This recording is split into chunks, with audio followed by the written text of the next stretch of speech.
In the mayor's race yesterday, Andrew Cuomo was again trying to paint Zohran Mamdani as a hypocrite, saying that Mamdani actually lives a more luxurious life than his campaign focus on affordability suggests.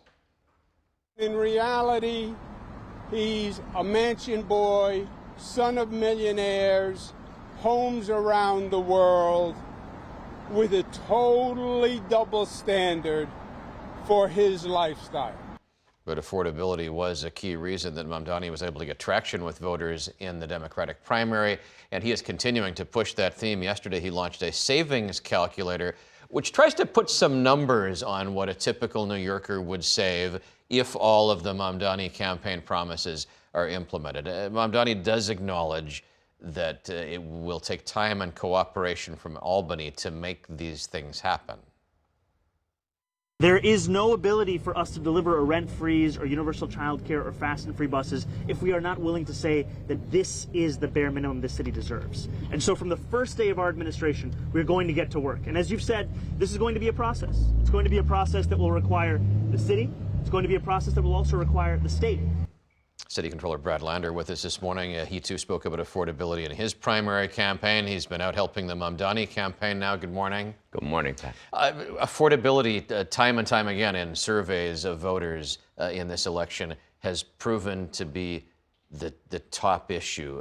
Beyond the obvious, why is that such a prominent issue in this campaign? Well, rents have really risen dramatically since and through the pandemic. The cost of child care is just driving families with kids under 6 out of New York City. Anytime you talk to a working family in New York, this is like, how am I going to be able to stay here? And so that's why what Zohran is proposing, by freezing the rent through universal child care, bus riders or working class New Yorkers, making the buses free would have a huge impact. And I love this affordability calculator that lets you figure out, if you're a working family, what will you save from these policies? I mean, you know as controller that it's easy to make a promise. It's another thing to pay for a promise. Yes.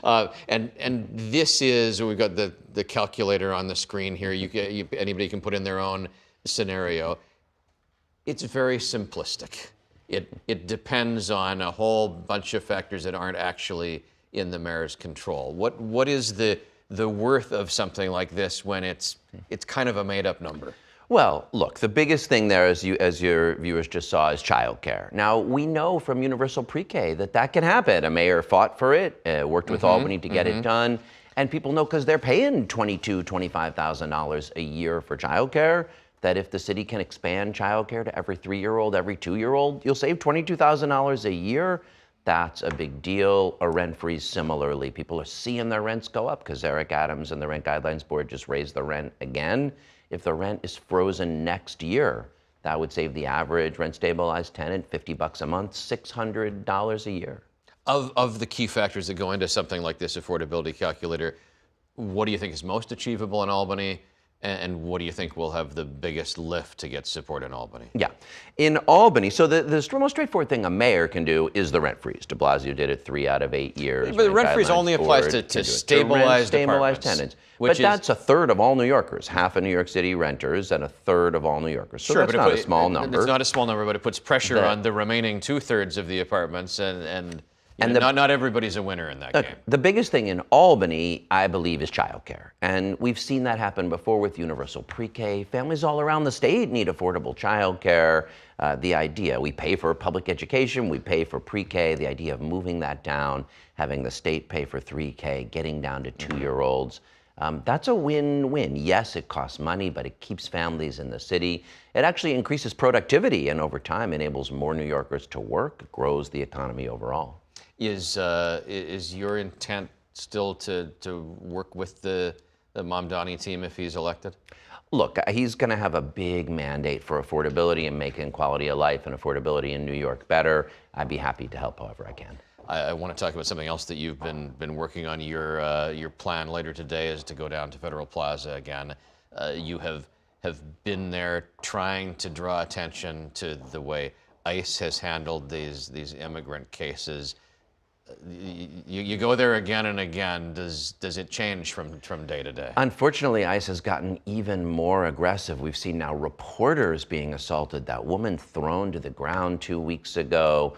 But every time I've been every week. I see families showing up like they're supposed to. They have their day in court. They haven't done anything other than try to flee persecution or poverty. And yet, even though the judge says, come back in a few months, ICE agents rip them away with no due process, without a lawyer.